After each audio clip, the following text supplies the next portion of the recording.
Going live in 3, 2, 1. Hello, and thank you for joining the Central District Health COVID-19 vaccine information session. We thank you for your patience as we work through some technical issues behind the scenes. It is April 1st, 2021. My name is Christine, and I'm the Public Information Officer with Central District Health. Today's session is being streamed live on CDH's YouTube page. We have Holly with us today, who is an American Sign Language interpreter and will be providing ASL accommodations. During the presentation, you will see Holly's screen pinned along with the presentation slides, and therefore will not see our presenters on screen. Today's presentation is being led by Dr. Sandy Mudge, who is CDH's medical director, and Ryan Atwood, who is a CDH clinician in our family and clinic services. Questions that were received from the public in advance of this session will be addressed as part of today's presentation. And without further ado, I will turn it over to our presenters. Well, thank you for joining us, and thank you, Christine and Holly, for being here with us. We did one of these a while ago about the mRNA vaccine when it came out, and thought it was a good idea to do one for Janssen now, as people have different questions. So hopefully we address those for you today as we go through. Next slide, please. And next slide. Great, thank you. So for the Idaho case counts, we just wanted to show you that this is still an issue. Coronavirus is still plaguing us, not where the spikes were back in December and August before that, but we're still having people who are getting sick from this virus, still people who are dying from this virus. So this vaccine is still very important and relevant to what we're doing right now. Next slide, please. And just wanted to show you some statistics with the COVID-19 vaccine here in Idaho. Nearly 500,000 people have been vaccinated. Almost 300,000 or close to that have been fully vaccinated. And again, this depends on the brand you have with 2 shots or 1, and we'll get into that in a minute. But we're getting there. It takes a lot of us to get to where we need to be. But as we continue to roll this out, and with the governor's new orders, this is exciting to see, and hopefully we can get this done. Next slide, please. I want to talk a little bit about the vaccines for COVID-19. Now we have 3 that are approved in the United States, and there's still a lot that are in process. There's still 44 that have gone through or are in phase 1 trials. And we'll talk about the trials as well in a minute and what each one is for.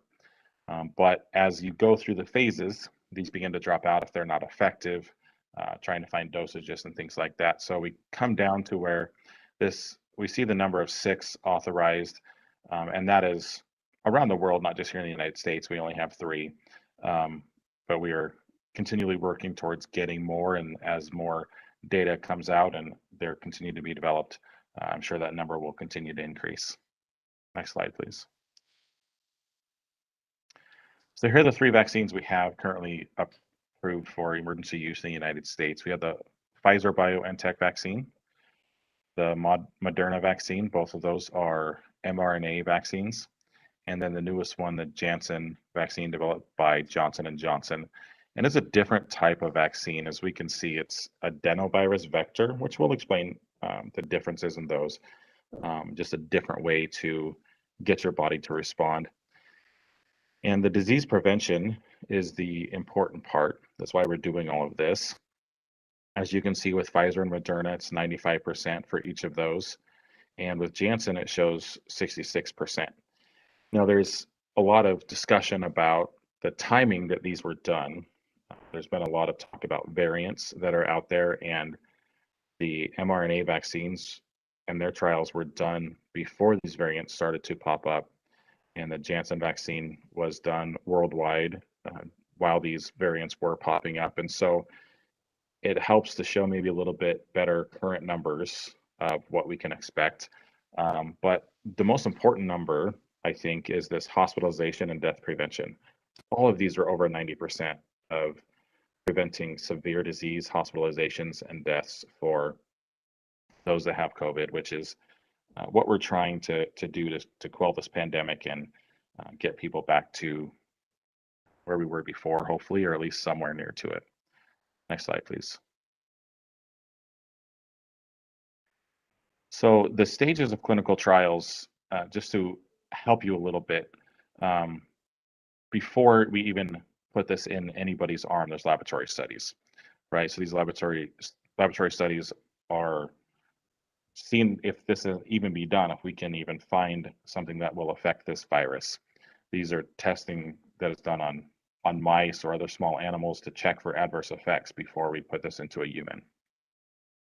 As you move on to phase 1 trials, it's a small group, sometimes just 10 to 50 people, somewhere around there, looking for adverse events. Again, put this into humans and not expose a lot of people in case there's things that we don't know or don't expect to come up. As that trial is completed, that phase, and no adverse reactions are shown, it moves to a larger group. Hundreds, sometimes maybe 1,000 or 2,000 people, but usually just a few hundred, continuing to monitor for adverse events. And this is where they test dosage, how much they should give, what's going to be effective, and are able to see some of those side effects, things that are not necessarily harmful, but expected when you have anything introduced into the body. Then we move into phase 3, and this is much larger groups, usually several thousand people, continuing to monitor side effects, adverse events, but also monitoring the outcomes now with a larger group and how this will be able to be effective in the world at large. Next slide, please. So just wanted to talk about the timeline a little bit and why this seems like it's so quick for these vaccines to come out, because it really is compared to others. As these start out, usually these phases are all done one at a time. Phase 1 is done, they look at the data, they move on to phase 2. You have to recruit people for these studies. It just takes a long time for these. And they're not going to put a lot of money into something they're not sure they're going to be able to produce. But with the pandemic, obviously the need for it, many labs working on it, and the help from the government with Operation Warp Speed to help with manufacturing, these were just able to be done a lot quicker. And due to the pandemic, there was overlap in that, in the phases of trials a little bit.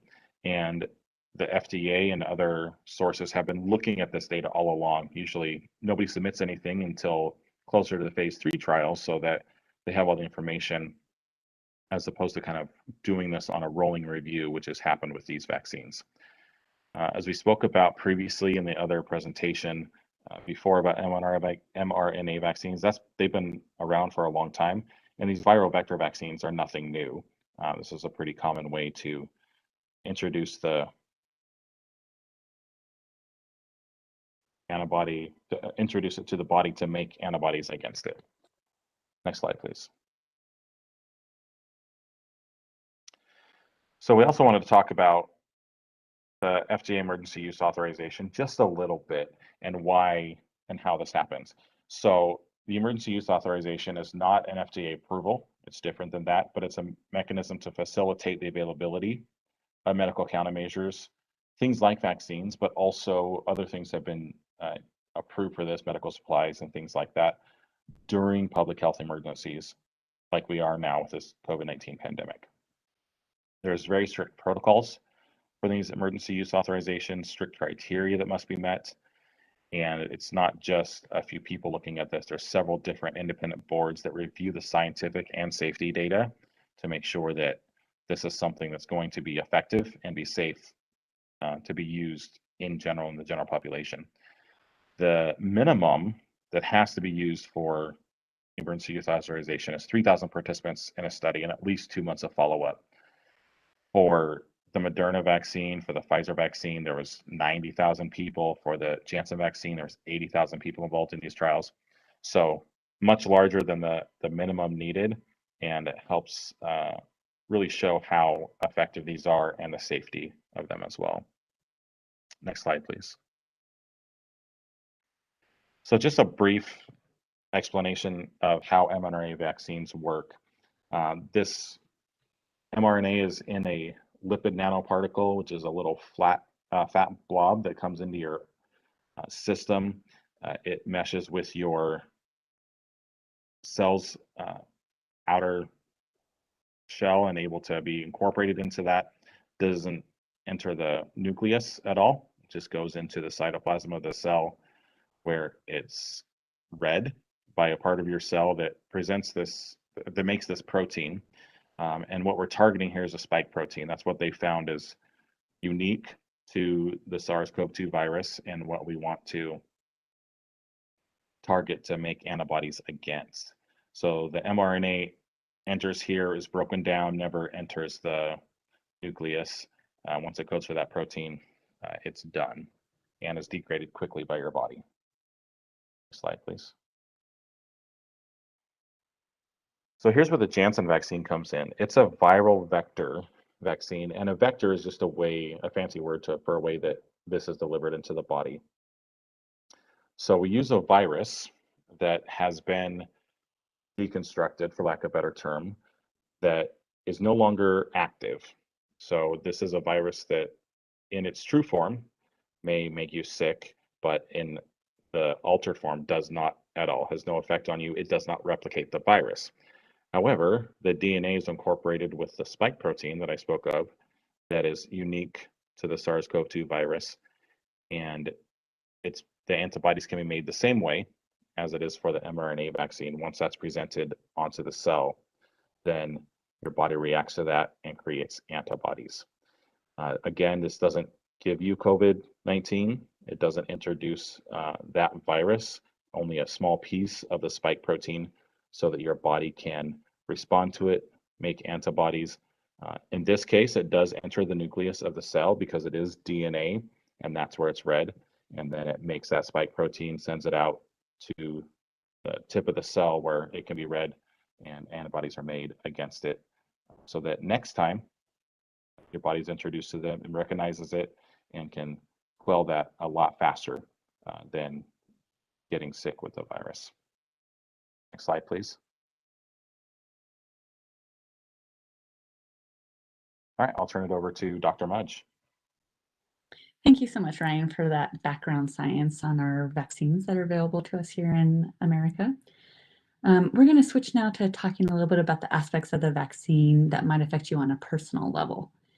So what should you expect when signing up for a vaccine? The Janssen vaccine, as Ryan alluded to, is a one-dose vaccine, so no follow-up doses are needed at this time. And the Pfizer and Moderna vaccines are both two-dose series. The Pfizer vaccine, you'll return for a second dose in 3 weeks and 4 weeks for the Moderna. We don't consider you fully vaccinated until 2 weeks after your last injection. So that'd be the first injection for the Janssen vaccine or 2 weeks after the second dose for the mRNA vaccines. And if you miss the exact 3 weeks or 4 weeks for the mRNA vaccines, right now the CDC is saying that you should be considered fully vaccinated even if you get it up to 6 weeks after your initial dose. And I suspect as we get further information, that will probably be any time after your first dose. Next slide, please. Some other things that you should know about the COVID vaccine is, number one, please wait 14 days before and after the COVID vaccine for another vaccine. And that's mostly because it just hasn't been studied, but we would like you to not get another vaccine 14 days before or after. Also, you can be vaccinated even if you've had COVID-19 infection once you're recovered from that illness, which means at least 10 days plus you have symptom improvement. We know that the coronavirus is mutating quickly. It's all over the news right now. And while the current vaccines do seem to have protection against the known mutations, one of the reasons why we're urging people to get vaccinated as soon as possible, as soon as it's available, is that the less coronavirus that's in the community, the less likelihood there is for ongoing mutations that might not be effective for our current vaccines. And also our current recommendation is for a vaccinated person to continue social distancing and wearing a mask in public after vaccination. Next slide, please. So what are the side effects that you might get if you get one of these COVID-19 vaccines? You probably have heard about people getting them. They are fairly common, but luckily we know that that means that that your body's immune system is working, and we actually welcome that news. Very efficacious vaccines have strong side effect profiles due to your immune system revving up. So usually these adverse reactions are considered mild to moderate. They typically happen within 1 to 7 days of the vaccine, most of the time within the first 3 days of the vaccine. And they typically last only 1 to 2 days. About 55% of the Janssen recipients and 80 to 89% of the Pfizer or Moderna recipients had some reaction, with the most common one being pain at the injection site. We also have lots of reports of people having headache, fatigue, muscle pain, and chills, and then less commonly fever, nausea, and redness or swelling at the injection site. And typically with the 2-dose vaccines, the second dose has the stronger adverse reactions because your immune system's already been revved up a little bit with the first dose. A lot has been talked about in the media about anaphylaxis. And so with the data that we've been able to collect since we started giving these 2 or 3 vaccines, the anaphylaxis associated with the mRNA vaccines, the Pfizer and Moderna, appear to be about 2 to 5 cases per million doses, which is pretty normal for vaccines. And then the Janssen vaccine seems to have even less cases of anaphylaxis, with only 1 to 2 cases in the trials. And I haven't heard of any in the real world data yet. Next slide, please. Oh, and just in regards to anaphylaxis, that's the reason why you will be asked to wait for 15 to 30 minutes after your vaccine is administered, so that if you were to have a case of anaphylaxis, the team there could help you with medicines that are readily available. So why are we urging people to get vaccinated besides for personal protection? It's also about something called herd immunity. And I know that many people have heard of this before. We are urging people to get vaccinated because we would like herd immunity, which we think is going to be somewhere about 70 to 90% of the population needs to be able to be protected from coronavirus for this to happen. And basically, herd immunity works by preventing, if one person gets the contagion, for it to spread throughout the system. So if most people are vaccinated and most people are not susceptible to the illness, then it won't continue to spread. Next slide, please.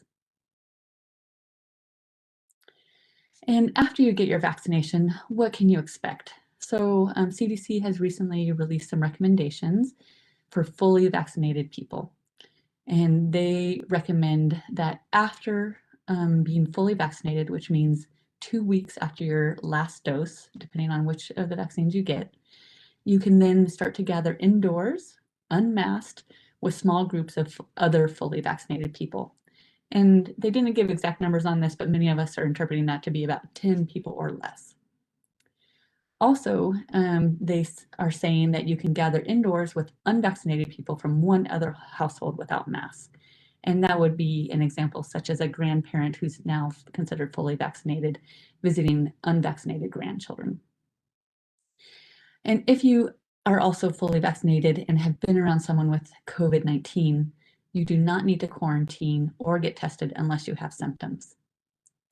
However, if you do develop symptoms, and particularly if you've been around someone with COVID-19, then we would recommend you still get tested and quarantine. And we also recommend you take other measures to protect others in the public and yourself, such as wearing a mask, staying 6 feet apart from others, and avoiding crowds or poorly ventilated spaces. Some of the reasons for these recommendations are the more data we get, we realize that the vaccines are working really well in the real life scenarios. And also, while we're still not exactly sure how helpful the vaccines are going to be about preventing asymptomatic infections in vaccinated people and therefore spread to people who are still susceptible, we think we're seeing data that leads us to the conclusion that it's working very well. So that's great news. New slide, please. So who shouldn't get the COVID vaccine? So the major people who should not get the COVID vaccine are anybody who's experienced an anaphylactic type reaction. So that means stopping breathing to an injectable medication or a vaccine. Also, if you're allergic to any component of the vaccine, you should not get that vaccine.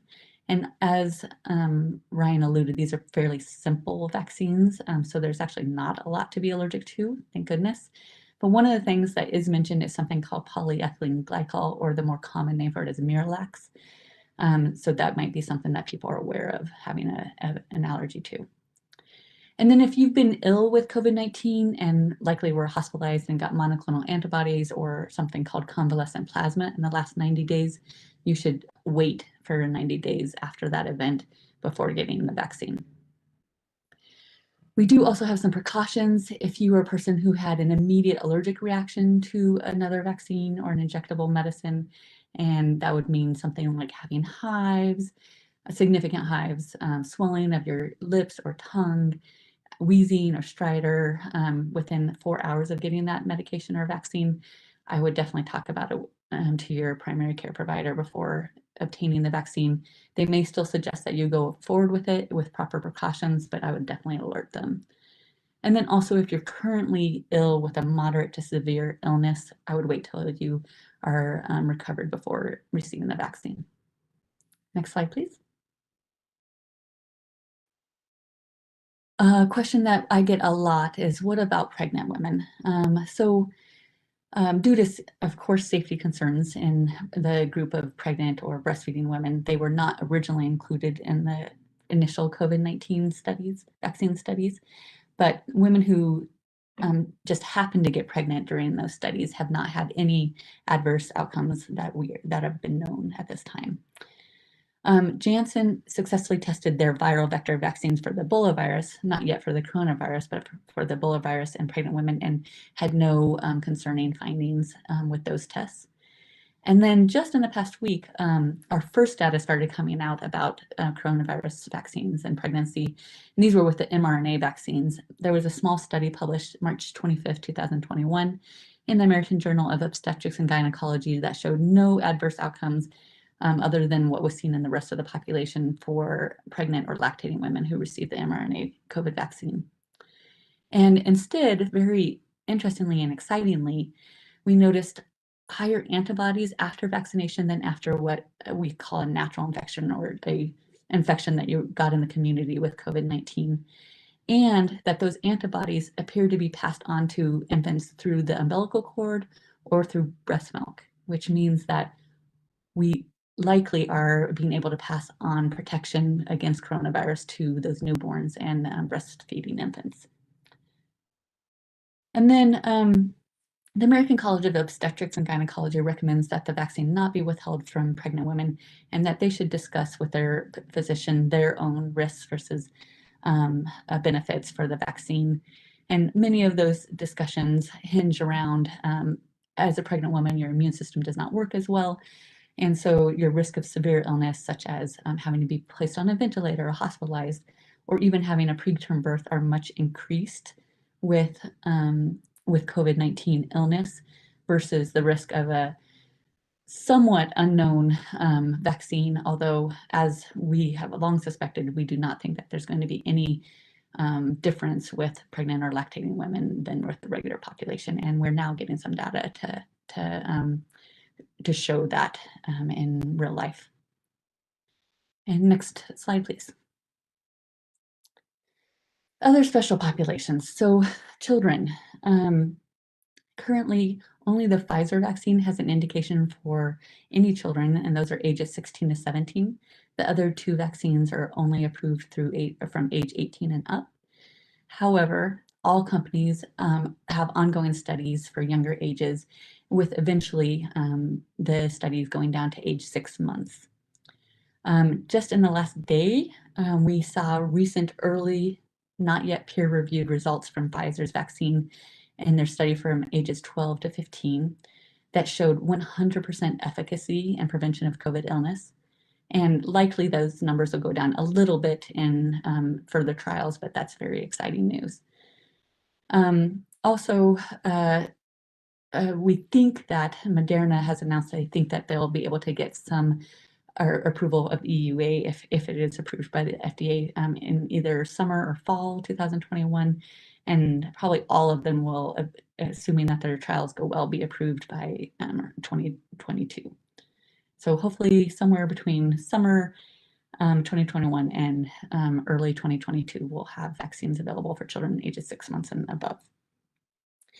Some people have asked, why would it be important to get children vaccinated if we're vaccinating adults? And the reason for that is we're trying to reach that high level of herd immunity, and children make up over 20% of our population in the United States. And so they will be very key to this effort to reach herd immunity. And also they often get ill with more of the asymptomatic type of virus.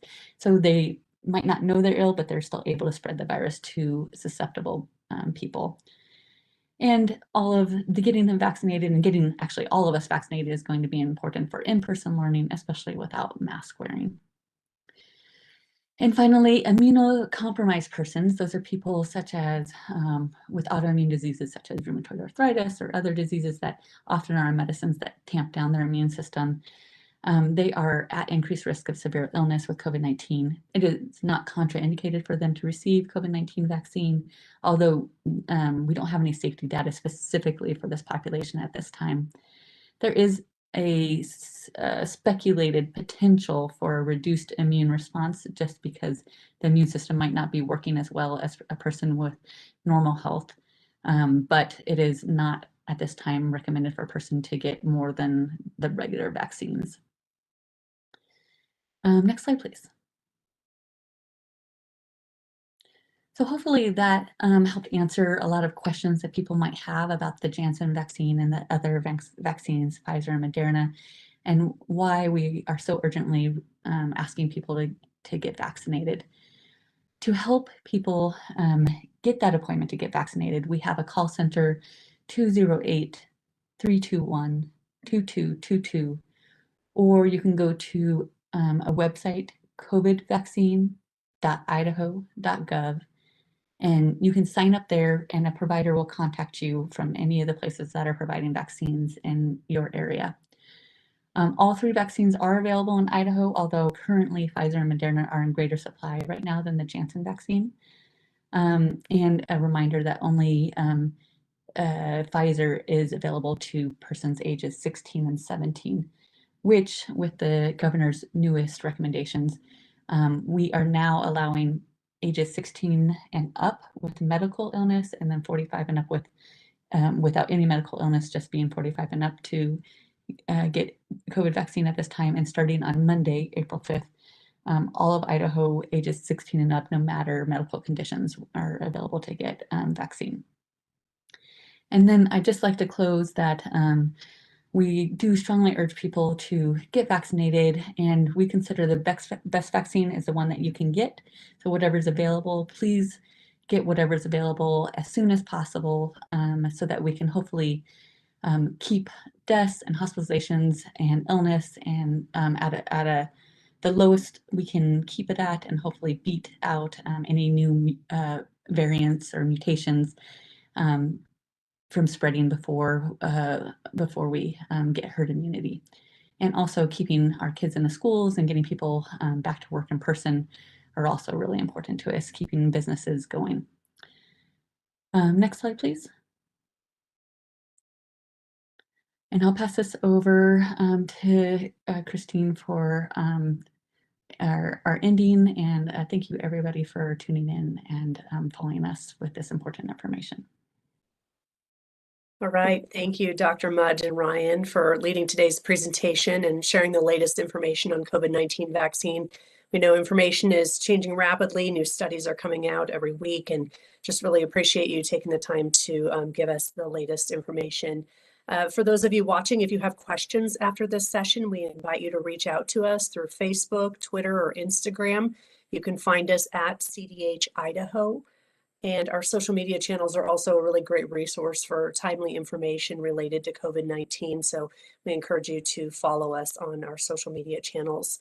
We also want to remind you that CDH has a list of vaccine provider locations on our website, and that list now includes what brand of COVID-19 vaccine each provider is being allocated. You can find that list on our website. That's listed on your screen at cdh.idaho.gov/COVID. And there you'll see some icons and you can select the locations list. Thank you for watching today. This concludes today's COVID-19 vaccine information session.